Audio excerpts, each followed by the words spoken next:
Do you think there is too much pressure for kids to make it into academies?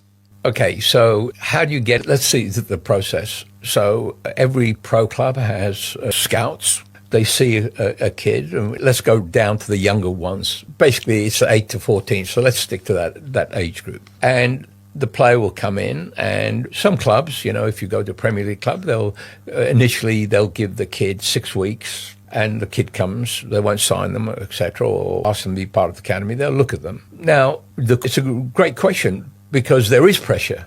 If I was 8 years old, 9 years old, and I knew I only had 6 weeks to prove myself at a top club. That's why I like clubs like FC Wimbledon, and especially where if they'll take a kid, they'll probably stick with them a bit longer. They won't put that sort of pressure of timelines once their scout recommends them and they get into the system. So I think that time where you're with us 6 weeks, that is pressure. Yes. And how can parents help kids with that? Because obviously if they don't get in, it must be a tremendous disappointment.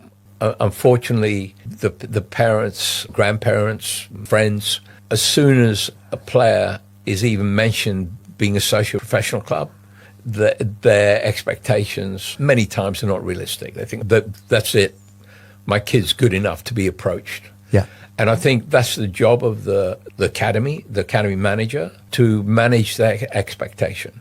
Because the reality of it is, the chances are very, very slim. Somebody has to manage that expectation. You imagine if you're 10 years old and somebody says you're not good enough at piano, at cricket. Yeah. You emotionally, you can't handle that. That's why the parents are so important.